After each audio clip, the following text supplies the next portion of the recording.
네, 안녕하십니까. 저는 라이프시멘틱스의 대표이사 송승재라고 합니다. 네, 오늘 이렇게 바쁘신 가운데 이렇게 저희 기업 소개하는 방송을 시청해 주셔서 감사드립니다. 저희가 지금 여기 와 보니까 여러분들 모시고서 이제 기업 소개를 드릴 수 있는 장소는 마련이 되어 있는데 이렇게 비대면으로 인사드리는 상황이 됐습니다. 저희가 지난주에 이제 쭉 다니면서 회사 소개를 많이 했었는데요. 보니까 이 비대면 IR 자체가 좀 상당히 이제 자본시장에서도 일상화된 상황인 것 같습니다. 이제 그런 상황 자체는 이 자본시장뿐만 아니고 저희 의료 분야도 마찬가지입니다. 그래서 환자와 의사가 만나는 방식이 상당히 지금 다양해지고 있고, 특히나 이제 비대면 상황에서 환자와 의료인이 만날 수 있는 여러 가지 지금 상황들이 만들어지고 있습니다. 근데 이제 비대면으로 만나기 위해서는 이제 IT를 활용한 여러 가지 수단이 필요한데요. 그 수단을 제공하는 것을 저희가 이제 디지털 헬스라고 합니다. 자, 이제 기업 소개 드리겠습니다. 저희 라이프 시멘틱스는 의료 정보 기술과 인공지능 기술을 활용하는 디지털 헬스 기술 플랫폼 회사입니다. 저희는 전국에는 환자와 의료인을 잇고 이제 디지털 헬스 분야의 산업 표준을 제시하는 것을 목표로 하는 회사입니다. 오늘 말씀드릴 내용은 다음과 같습니다. 네, 이제 들어가기 앞서서 저희가 이제 영위하는 디지털 헬스에 대해서 좀 잠깐 설명드리도록 하겠습니다. 이 산업으로서 디지털 헬스라고 하는 것은 이제 첨단 정보통신 기술과 개인의 건강 데이터를 활용하는 디지털 치료제, 그리고 비대면 진료, 그리고 의료 마이데이터 사업을 포괄하는 산업입니다. 이 디지털헬스라고 하는 것이 과거에 여러 이제 용어들로 불렸었는데요. 이게 디지털헬스가 대표적으로 의료 분야 안에 있기 때문에 대표적인 규제 산업 분야입니다. 그래서 규제가 없었기 때문에 사업을 하기 어려웠던 것들도 있고요. 규제가 있기 때문에 사업을 하기 어려운 부분도 있습니다. 근데 작년 그리고 재작년에 정말 극적인 규제 개선 상황이 만들어지면서 예를 들면 이제 규제가 없어서 사업을 하지 못했던 디지털 치료제 같은 경우에 작년 하반기에 이제 규제가 만들어지면서 사업이 이제 가능해진 상황이고요. 그리고 대표적인 규제가 있기 때문에 사업을 하기 어려웠던 비대면 진료 같은 경우에 작년 2월 달에 한시적 전화 진료, 그리고 작년 6월 달에 이제 산업부의 규제 샌드박스를 통해서 임시허가 특례를 부여받으면서 이제 비대면 진료가 가능해진 그런 상황입니다. 저희가 규제 상황을 이제 바탕으로 여러 가지 사업들을 영위하고 있는데요. 저희 회사는 대표적으로 이제 의약품처럼 처방할 수 있는, 그리고 사용할 수 있는 디지털 치료제, 그리고 환자와 의료인이 비대면으로 이제 진료 행위를 나눌 수 있는 비대면 진료, 그리고 의료 분야의 마이데이터 사업을 영위하는 회사입니다. 저희 라이프 시멘틱스는 2012년 9월에 설립된 9년차 된 법인이고요. 저희는 강남구 역삼동 르네상스 호텔 부근에서 근무를 하고 있습니다. 저희 임직원 수는 작년 말 기준으로 60명이고요. 저희는 데이터를 잘 다루는 기술 기반 벤처 기업입니다. 저희가 다루는 데이터는 이제 학술 용어로 개인 건강 기록 (PHR)이라고 얘기하고요. 요즘에는 이제 정책 용어로는 이제 마이데이터라고 얘기를 하고 있습니다. 저희가 다루는 마이데이터 개인 건강 기록은 우리가 타고난 데이터인 유전체 데이터, 그리고 이제 투자자분들께서 병원에 이제 진료 받으실 때 진료를 받고 나면 항상 의사 선생님들이 진료 기록이라는 걸 남기게 되는데요. 그 진료 기록도 저희가 개인의 동의를 기반으로 이렇게 개개인이 이렇게 활용하실 수 있게 도와드리고요. 그리고 일상생활 속에서 만들어지는 여러 가지 라이프로그들이 있습니다. 지금 안드로이드 폰이나 아이폰 계열을 갖고 다니시는 분들 같은 경우에는 인지하지 못하시는 상황에서도 라이프로그 데이터들이 계속 휴대폰에 쌓이고 있거든요. 그런 데이터들을 활용할 수 있는 방법들을 저희가 제시를 해드립니다. 말씀드렸던 이 유전체 데이터, 그리고 진료 기록, 라이프로그를 저희가 이제 개인 건강 기록이라고 해서 다루고 있고요. 이런 데이터들은 상당히 양도 방대하고 또 빠르게 만들어지고, 그리고 다양한 포맷을 가지고 있습니다. 그래서 이런 데이터들을 처리하기 위한 빅데이터 처리 기술, 그리고 이게 기본적으로 의료 정보이기 때문에 의료 정보만의 이제 의료 정보를 다루는 고유한 기술들이 있습니다. 그래서 의료 정보 기술, 그리고 저희가 이런 데이터들을 클라우드 컴퓨팅 환경에서 제공을 합니다. 그래서 클라우드 컴퓨팅 그 기술을 저희가 그 기술 기반으로 가지고 있고요. 저희가 지금 실시하고 있지는 않지만 블록체인을 활용해서 의료 정보를, 개인 건강 기록을 잘 다루는 방법들에 대해서는 등록되어 있는 원천 기술을 가지고 있습니다. 특허를 갖고 있습니다. 그래서 저희가 블록체인 기술도 지금 실시하고 있지는 않지만 그 기술 기반으로는 가지고 있다라는 점을 말씀드립니다. 회사 연역입니다. 저희가 이제 9년 차가 됐는데요. 이게 그 이제 바이오 분야, 뭐 의료 분야 같은 경우에는 이런 그 상품이나 제품을 그 이제 운영하는 또 제공하는 회사의 그 신인도, 그리고 그 제품 자체가 가지고 있는 어떤 레퍼런스나 뭐 임상적 유효성, 또 안전성, 그리고 안정성 같은 것들이 담보되지 않으면 시장의 유통 자체가 불가능합니다. 그래서 저희가 지난 7년 동안 연구개발뿐만 아니고 그 임상시험, 그리고 실증 사업, 그리고 시범 사업 등을 통해서 이제 우리나라 주요 그 13개 그 산국종합병원과 의료기관, 그리고 대형 클라우드 기업하고 이런 임상적 유효성과 그 시스템적 안전성, 그리고 안정성 등을 검증하는 시간을 가졌습니다. 그리고 나서 2019년 하반기부터 사업화에 돌입했고 작년부터 이제 본격적으로 사업을 시작한 상황입니다. 저는 대표이사 맡고 있는 송승재라고 하고요. 저는 학부하고 석사는 컴퓨터공학을 전공을 했습니다. 그리고 박사과정은 의료정보를 전공했는데요. 저는 대외 활동을 많이 하는 편입니다. 그 대외 활동 같은 경우에는 이 분야가 아무래도 규제산업 분야이기 때문에 회사가 나아갈 방향에 대해서 미리 이제 법 제도와 정책 같은 것들을 체크하고 만약에 개선해야 될 것들이 있으면 적극적으로 개선하려는 그런 노력들을 해오고 있습니다. 저희가 이제 영위하고 있는 디스트레스라는 업 자체에 대해서 산업 동향에 대해서 좀 말씀드리겠습니다. 이 헬스케어 디스트레스 분야는 요즘에 상당히 트렌디한 산업은 맞습니다. 근데 이 트렌디할 수 있었던 것이 그 가장 대표적인 두 가지 이유가 있는데요.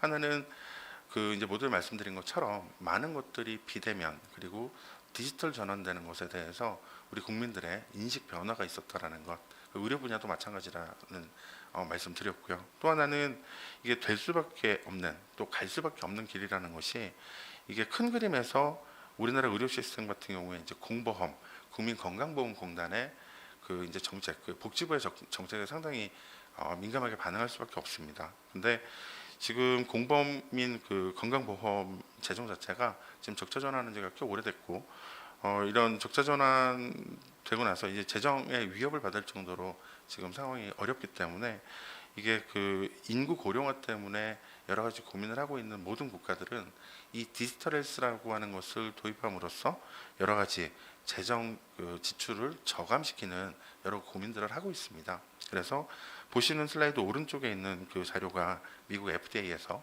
이런 디지털 헬스를 도입함으로써 그 재정 절감을 어떤 식으로 할 수 있는가, 또 어떤 식으로 그 얼마나 그 재정 절감이 됐는가를 이렇게 후향적으로 표시해 놓은 자료를 저희가 넣어 놨습니다. 그래서 지금 그 대한민국뿐만 아니고 모든 국가들이 지금 그 인구 고령화 때문에, 또 그 건강보험의 재정 적자 이슈, 그 재정 지출 때문에 많은 고민들을 하고 있기 때문에, 이 글로벌 마켓에서 디지털 헬스나 디지털 치료제, 그리고 원격 의료의 그 이제 그 산업 성장률 자체가 타 산업 분야에서 꽤 높은 상황입니다. 근데 한국 같은 경우에는 이제 규제 상황이 이제 막 풀렸기 때문에, 그리고 또 풀려가고 있기 때문에, 이 그간 실시하지 못했던 산업이기 때문에 폭발적으로 이런 그 폭발적인 성장률을 가지게 되지 않을까라고 기대를 하고 있습니다. 지금 이 코비드 19 코로나 상황 때문에 이 디스트레스에 대한 그 잠재 수요가 본격적인 수요로 지금 전환된 것들을 많이 보시고 있다고 저는 생각을 하는데요. 대표적인 것이 지금 왼쪽에 보시는 것처럼 이제 비대면 진료 분야, 그리고 디지털 치료, 그리고 디지털 치료제, 그리고 마이데이터 산업 분야에서 이제 주요 기업들의 매출 성장률과 주가 성장률을 좀 보실 수가 있을 거라고 생각합니다. 그리고 이 분야는 지금 다양한 이해관계자들이 시장에 참여를 하고 있습니다. 대표적인 것이 이제 보험 사업자들인데요. 이게 사보험이라고 하는 그 민간 그 보험, 그러니까 생명보험과 그 이제 손해보험 같은 경우에는 이제 작년에 금융위의 그 어떤 그 적극 행정을 통해서 이런 디스트레스 회사들을 직접 투자하거나 아니면 자회사로 둘 수 있는 그런 그 이제 그 행정지도가 있었고요. 그리고 공공보험, 국민건강보험 쪽에서도 이런 디지털 헬스를 도입해서 만성질환자들이나 여러 유병률이 높은 분들을 케어하는 방법들에 대해서 여러 가지 시범 사업이나 본 사업으로 사업들을 추진하고 있습니다. 그리고 글로벌 IT 기업들도 예를 들어서 한국 같은 경우에 네이버나 카카오를 포함하는 글로벌 IT 기업들도 이 시장으로 적극적으로 참여하고 있는 중입니다. 잘 아시는 것처럼 아마존이나 알리바바 그리고 징동이나 텐센트와 같은 회사들이 이 분야로 들어와서 사업을 잘 영위하고 있는 회사들입니다. 자, 그럼 저희 라이프 시멘틱스의 그 사업 영역에 대해서 말씀을 드리도록 하겠습니다. 저희는 기술 특례 기업이고요. 그 중에서도 사업 모델 평가를 통해서 상장 승인을 받은 회사입니다. 그럴 수 있었던 것이 이 디지털 헬스 분야에서 현재 법령과 제도 안에서 합법적으로 사업이 가능한 여러 가지 비즈니스 라인업을 가지고 있기 때문인데요. 저희가 여러 분야의 비즈니스 풀 라인업을 구축할 수 있었던 것은 저희 라이프 레코드라고 하는 클라우드 플랫폼이 있었기 때문입니다. 저희 회사의 가장 핵심 가치는 이 라이프 레코드라고 하는 클라우드 플랫폼에 있는데요. 이 라이프 레코드라고 하는 것은 이 디지털 헬스 분야에서 여러 가지 제품이나 서비스를 개발하고 런칭하고 운용하는 데 있어서 가장 공통적으로 필요한 기술들을 저희가 만들어 놓고 또 여러 가지 시범 사업이나 또 필요하면 임상 시험을 통해서 검증된 프로그램 모듈들을 클라우드 환경에 올려놓고 저희가 B2B 사업자들한테 서비스하는 그런 B2B용 클라우드 서버입니다. 이것은 굳이 따지면 디지털 헬스 분야의 아마존 웹 서비스다라고 보시면 좋을 것 같습니다. 그래서 저희가 추진하고 있는 모든 사업들이 이 라이프 레코드라고 하는 플랫폼을 기반으로 하고 있고요. 이 라이프 레코드를 비대면 진료에서 활용하는 서비스 이름이 닥터콜이고요. 그리고 라이프 레코드를 디지털 치료제 쪽에서 활용하는 서비스 이름이 레드필 숨통과 케어입니다. 그리고 의료 마이데이터 쪽에서도 하이나 오하, 웍스라는 서비스가 이 라이프 레코드를 기반으로 동작을 합니다. 저희 회사는 결국에는 이 라이프 레코드라고 하는 클라우드 플랫폼이 얼마나 잘 활용되는가가 매출과 직접적으로 연동되는 그런 사업 특징을 가지고 있습니다. 되게 생소한 개념일 텐데요. 디지털 치료제에 대해서 먼저 좀 말씀을 드리도록 하겠습니다. 이 디지털 치료제라고 하는 것은 식약처의 정의에 따르면 의학적 장애 그리고 질병을 예방, 관리, 치료하기 위해서 기존 치료제 그리고 의약품을 대체하거나 보완하는 식약처로부터 인허가 받아야 되는 고품질 소프트웨어 의료기기입니다. 이 고품질 소프트웨어 의료기기는 결국에는 환자의 현재 상태를 의료기기를 통해서 측정하고 측정된 데이터를 가지고 환자한테 가장 최적으로 맞는 치료법을 제시한다는 특징을 가지고 있습니다. 그러면 해외는 어떤 사례들을 가지고 있나 좀 살펴보면요. 대표적인 것이 미국의 퓨어 세라피틱스의 리셋이라는 제품이 있고요. 그리고 지금 클리코타인이라는 제품들도 좀 있습니다. 그럼 한국에서는 과거에 이제 규제가 없어서 사업을 못했다고 했었는데 어떤 제도적 변화가 있기 때문에 지금 사업이 가능해졌는가에 대해서 설명을 드리도록 하겠습니다. 네, 크게 두 가지로 볼 수 있는데요. 하나는 인허가와 관련된 얘기와 또 하나는 인허가 받은 제품에 대해서 수가화에 대한 정책이 대표적인 겁니다. 그래서 보면은 디지털 치료제는 일단 디지털 치료제의 기반이 되는 것은 이제 작년 8월달에 식약처에서 디지털 치료기기 허가 심사 가이드라인이라는 것을 고시했고 또 두 달 뒤에는 이 가이드라인에 따라서 이제 의료기기의 품목권이 이제 개정 고시가 됐습니다. 그래서 이 소프트웨어로서 의료기기로서 소프트웨어 SAMD라고 하는 것이 이제 의료기기 품목권에 이제 새롭게 들어갔고요. 그걸 기반으로 작년 10월 26일 이후에는 이제 디지털 치료제가 인허가를 받을 수 있는 그런 상황이 만들어졌습니다. 또 하나는 이렇게 인허가 받은 제품이 이제 시장에 유통되기 위해서는 한국처럼 이제 공보험의 이제 지배력이 워낙에 강한 나라들은 수가화가 정말 중요한데요. 이 수가화라는 것은 다르게 얘기하면 국가 보험에서 이 제품이나 이 서비스를 사줄 것이냐에 대한 얘기거든요. 그래서 그 디지털 치료제에 대한 수가화 자체는 2019년 12월에 그 이제 건강보험 적용에 대한 지침이 만들어졌고요. 그리고 작년 6월달에 그 혁신의료기기법이라고 명명되는 법령이 신규 제정 시행됐습니다. 그리고 그 이것을 근거로 작년 11월달에 이제 우리가 의료기 같은 것, 의료기기나 뭐 새로운 의료 기술을 만들면 이게 수가화되기 위해서는 그 네카라고 하는 한국보건의료연구원에서 신의료기술 평가라는 것을 통과를 해야 됩니다. 그것을 통해서 이제 요양급여를 받게 되는데요. 그 신의료기술 평가 밑에 혁신의료기술 평가라는 그 트랙이 있습니다. 그 혁신의료기술 평가에 디지털 치료제가 하나의 그 이제 아이템으로 편입되면서 이 디지털 치료제의 이제 수가화도 지금 이제 그 가능해진 그런 상황이라고 저희가 판단하고 있습니다. 자, 그러면 이런 제도 변화에 따라서 저희는 어떤 그 파이프라인을 가지고 있을까 좀 설명드리겠습니다. 그 크게 두 가지입니다. 하나는 호흡 재활이 필요한 호흡 질환자분들이 사용하실 수 있는 디지털 치료제 레드필 숨튼입니다. 이 그 숨튼이라는 제품은 호흡 재활이 필요하신 분들의 호흡의 품질 그리고 그 피 속에 그 녹아 있는 환자분의 그 산소 농도, 그래서 산소 포화도라고 하는데요. 이 호흡의 품질과 산소 포화도를 저희가 교차 분석을 해서 호흡 재활을 가장 잘 하실 수 있는 최적의 프로그램을 제공을 합니다. 그것을 통해서 호흡 장애라는 증상을 개선하고, 그리고 호흡 장애가 있는 분들은 기본적으로 호흡 그 상황이 되게 안 좋으시기 때문에 이 활동량 자체가 점점 줄어들 수밖에 없는 상황이거든요. 그래서 그 저희 이 프로그램을 쓰시는 분들 같은 경우에 활동량이 좀 더 좀 더 늘어날 수 있고, 또 6분 동안 걸을 수 있는 거리가 좀 더 늘어날 수 있음을 임상 시험을 통해서 증명을 했습니다. 그래서 이거는 탐색 임상을 저희가 우리나라 국내 주요 그 상급종합병원, 대학병원하고 여러 의료기관들하고 진행을 했었고요. 해당 임상 시험 내용에 대해서는 이제 SCI 논문 출판을 통해서 그 치료 효과에 대해서 학회 보고를 마친 상황입니다.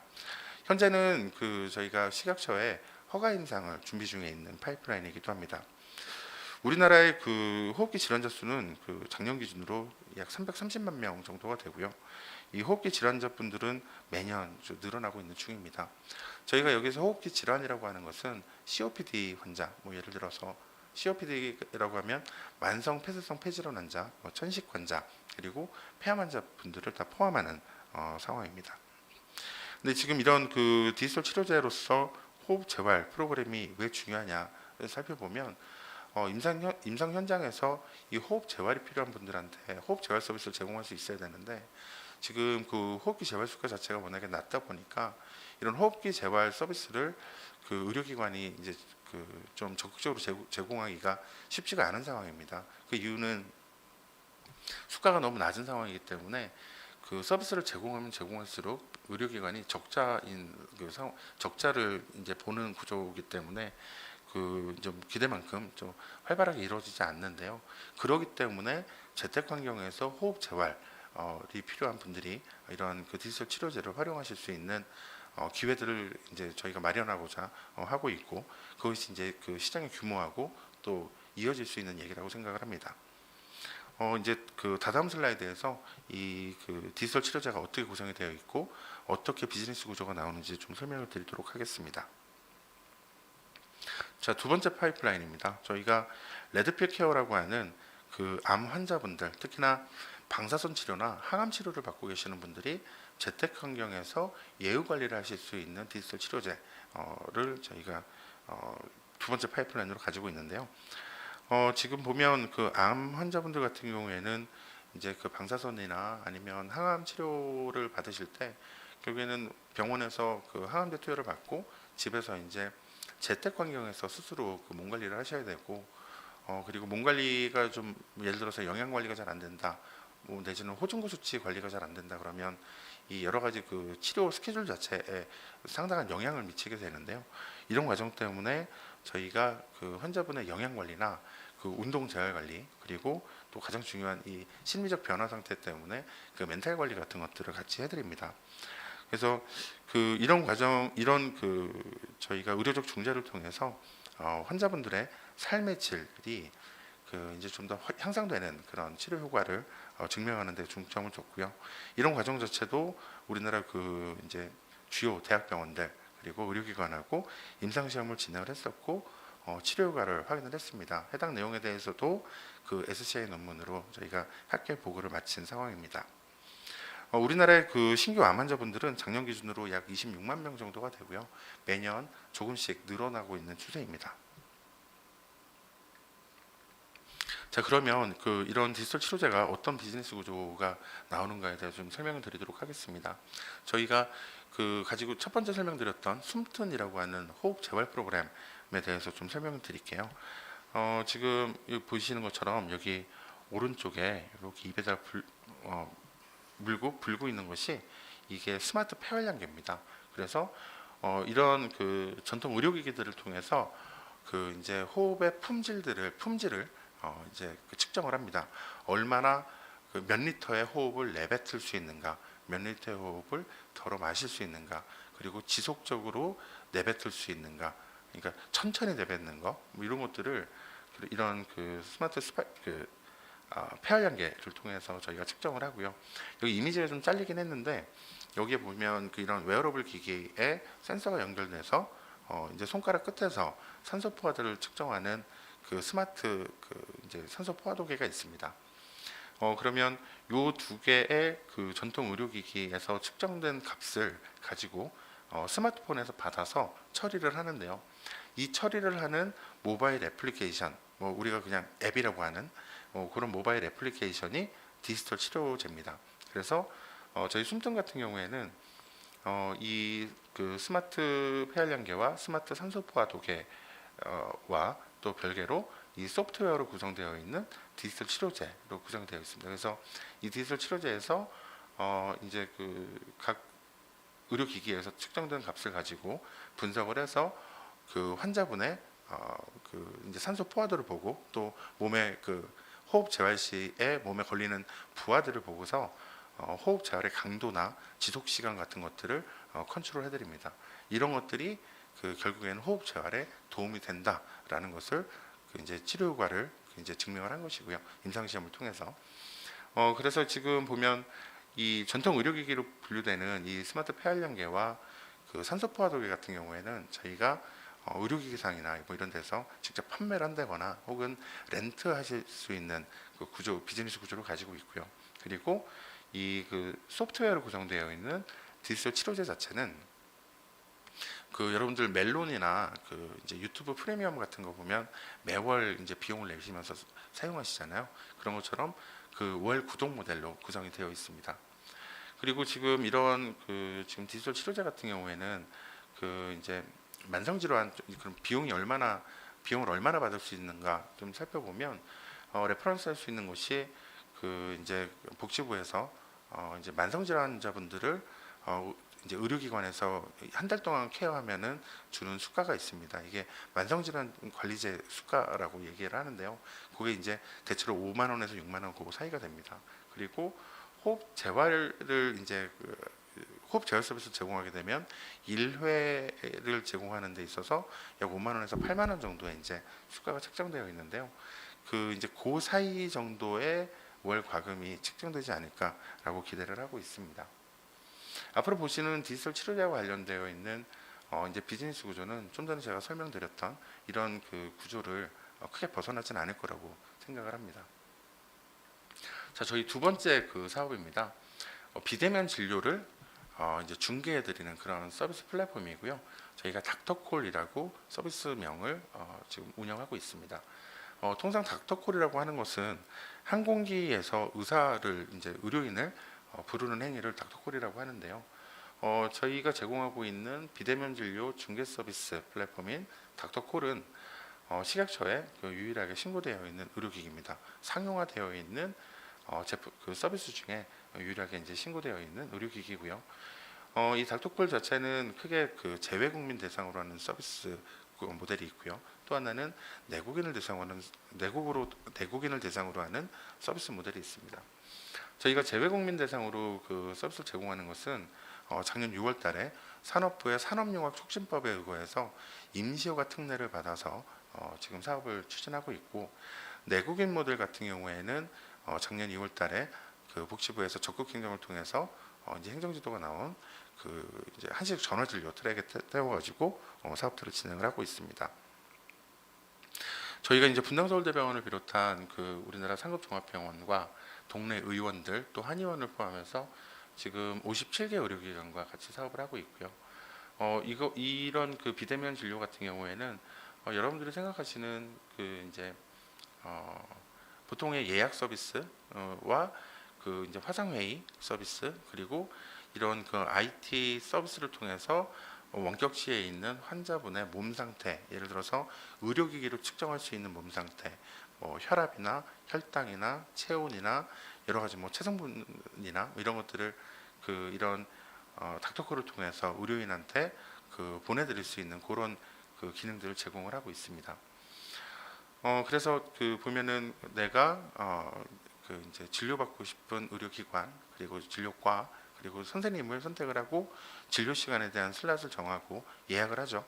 그리고 나서 여러 가지 이제 그 동의 절차들 그리고 본인이 누구라는 그 본인 확인 절차 같은 것들을 거쳐서 그 의료인을 이런 닥터콜이라는 비대면 서비스를 통해 가지고 만나실 수 있게끔 그렇게 지원하는 서비스입니다. 지금 이런 그 닥터콜은 비즈니스 구조가 저희가 이제 재외국민 대상으로 이제 좀 설명을 드리면은요.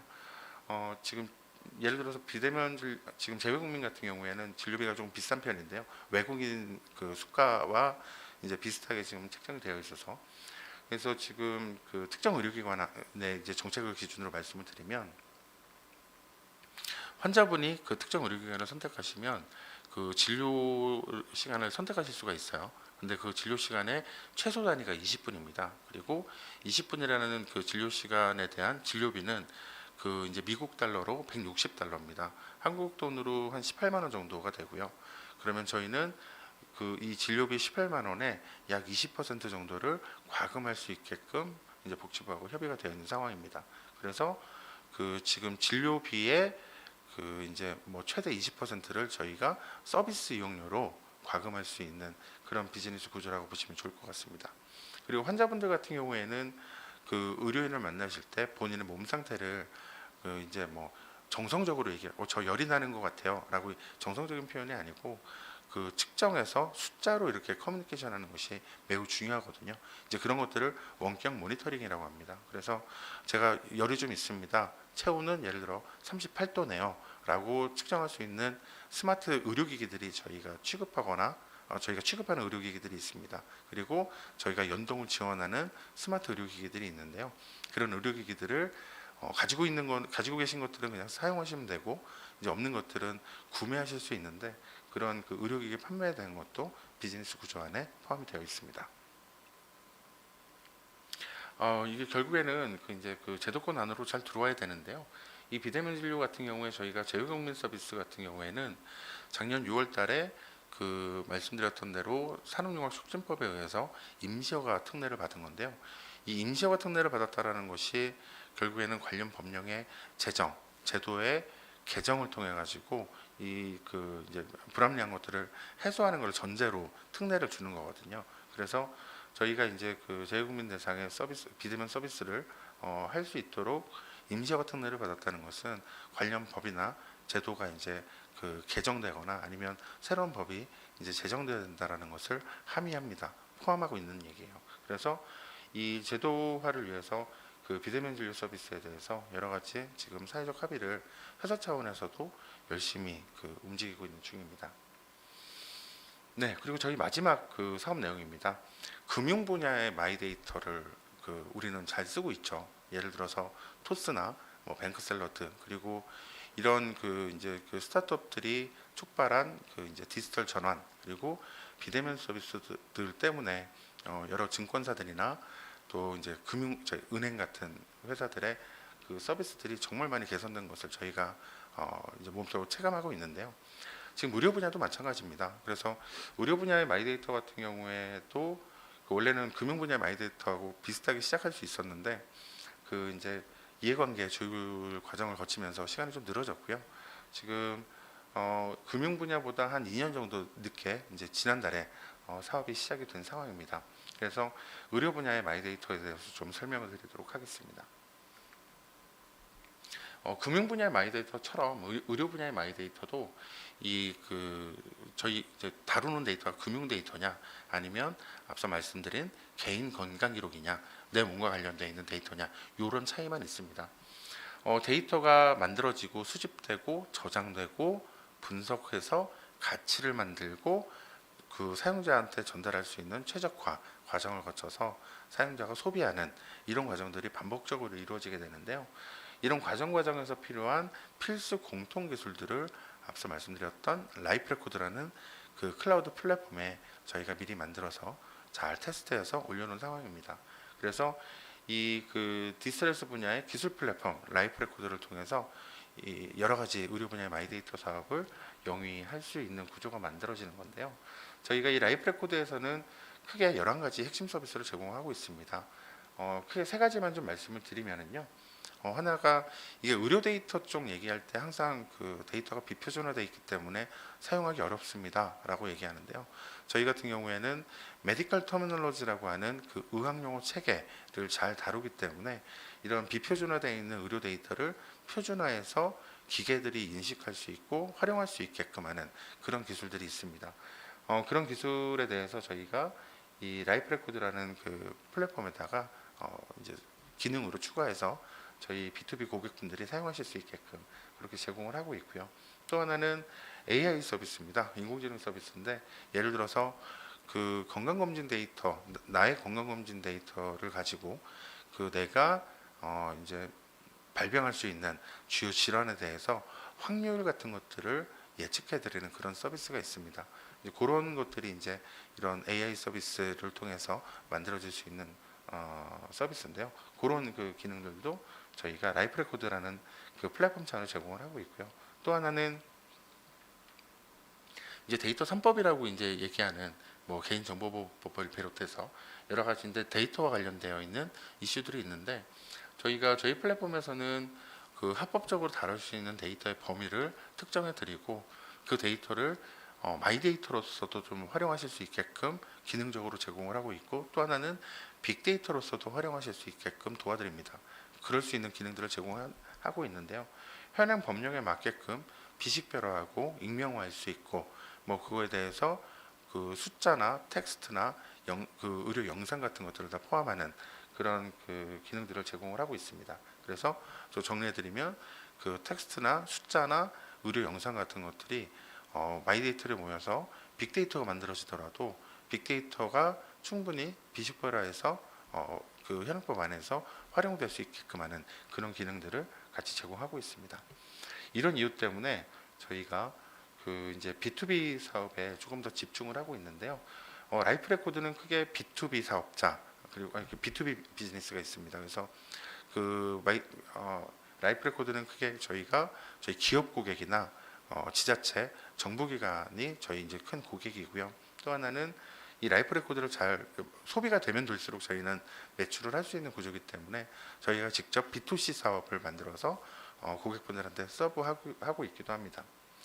앞서 말씀드렸던 그 라이프 레코드가 가지는 그 3가지 핵심 기능 덕분에 이제 B2B 저희 고객사분들은 이제 좀 더 수월하게 이런 의료 분야의 마이데이터 사업을 영위하는 것을 의사결정을 할 수 있고 또 그 나름 안전하게 또 법 테두리 안에서 비즈니스 하실 수 있게끔 도와드리는 그런 특성을 가지고 있습니다.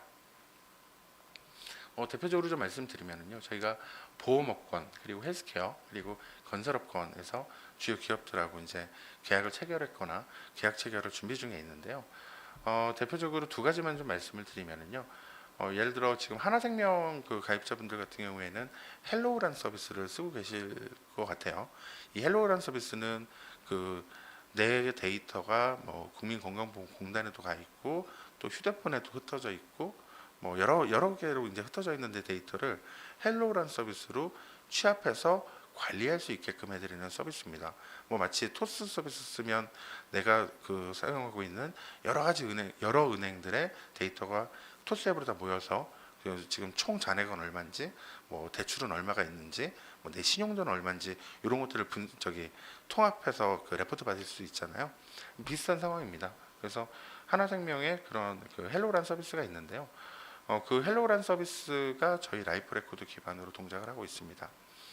그래서 그 하나생명의 헬로 서비스를 런칭하기 위해서 저희가 라이프 레코드라고 하는 그 플랫폼을 잘 활용하실 수 있는 방법에 대해서 컨설테이션 해드리고, 그리고 초기 이제 설계 같은 것들도 같이 하는 그런 상황들입니다. 이런 비즈니스 비슷한 스킴들이에요. 그래서 하나생명의 고객이 늘어나면 늘어날수록 저희도 비즈니스가 잘 되는 그런 비즈니스 구조입니다. 그리고 그 이제 투자자분들도 많이 사용하시는 안마 의자일 것 같은데요. 이제 바디프렌드 같은 그 회사도 이제 홈 헬스케어 관점에서 저희하고 사업을 같이 하고 있습니다. 그래서 안마 의자에서 여러 가지 헬스케어 서비스가 진행이 될 예정인데, 그런 그 헬스케어 서비스도 저희가 라이프 레코드를 기반으로 지금 서비스를 제공하는 것으로 바디프렌드하고 현재 공동 사업을 진행을 하고 있습니다. 지금 이런 그 B2B 분야의 의료 마이데이터 사업, 그 라이프 레코드라고 하는 그 클라우드 플랫폼의 판매는 저희가 지금 네이버 클라우드와 그 이제 업무 협약을 통해서 네이버 클라우드의 홈페이지에 가보시면 저희 라이프 레코드가 이제 판매가 되고 있는 것을 확인해 보실 수 있을 거예요. 네. 그리고 B2C 분야의 이제 의료 마이데이터 사업입니다. 예를 들어서 하나만 좀 말씀을 드리면요, 저희가 헬스 AI 하이라는 서비스를 제공하고 있는데요. 이거 같은 경우에는 그 앞서 그 라이프 레코드를 설명드릴 때 건강검진 데이터를 가지고 질환 예측을 해드립니다라고 했던 고인공지능을 활용한 서비스입니다. 이거는 보험사, 특히나 보험사에서 영업을 담당하고 계시는 보험관리사분들, FC분들이 활용하시는 서비스인데요. 이건 어떻게 그 동작을 하냐면, 이 보험관리사분들이 기존에 이제 관리하고 있던 고객분들 혹은 가망 고객분들한테 저희 하이 서비스를 사용하실 수 있는 바우처를 이렇게 이제 문자나 카카오톡 같은 걸로 이렇게 보내드려요. 그러면 고객분들이 그 링크를 따라 들어오시면 본인 인증 한번 하시면 그 건강보험공단에 있는 본인의 건강검진 데이터를 끌어와서 저희 라이프 레코드에서 분석한 인공지능 레포트를 받으실 수 있는 구조입니다.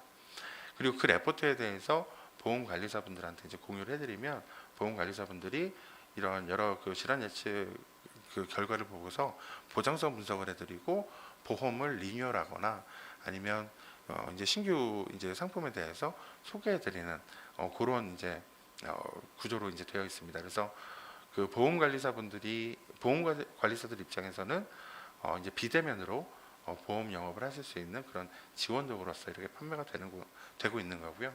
저희가 요건 같은 경우에는 그 지금 바우처 한 건당, 그러니까 링크 한번 보내실 때마다 3만 원의 과금을 하고 있는 중입니다. 물론 그 이런 그 보험사별로 그 이제 계약 수량에 따라서 저희가 이제 내고는 충분히 해드리는데요. 여튼 그 리스트 프라이스 자체는 그 3만 원의 과금을 건당 하고 있는 그런 사업입니다.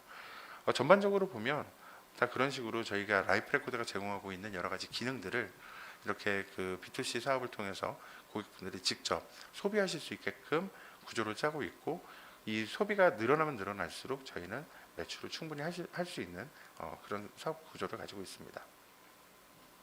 자, 그럼 재무 전망에 대해서 좀 말씀을 드리도록 하겠습니다. 저희가 지금 재작년 2019년도에는 저희가 맨 앞에 그 회사 연역 말씀드릴 때 말씀드렸지만 지금 7년 동안 R&D 그리고 임상시험, 실증사업, 시범사업 하고 나서 19년도 하반기부터 사업에 들어갔거든요. 그러면서 19년도에 12억이라는 매출을 했었고요. 작년에는 그 저희가 그 라이프 레코드라고 하는 B2B 그 의료 마이데이터 사업 쪽에서 매출을 그 이제 전체적으로 그 20억 이상 했습니다. 그래서 작년에 저희가 전체 매출은 27억 정도를 했었고요.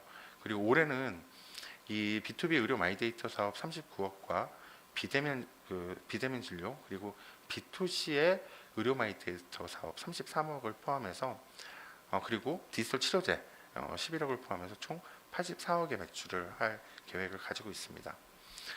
지금 연내에 그 저희가 디지털 치료제에 대해서 인허가 프로세스를 완료를 하고 어떤 식으로 이제 시장에서 유통될 수 있게끔 하는 그런 그 계획을 가지고 있고요.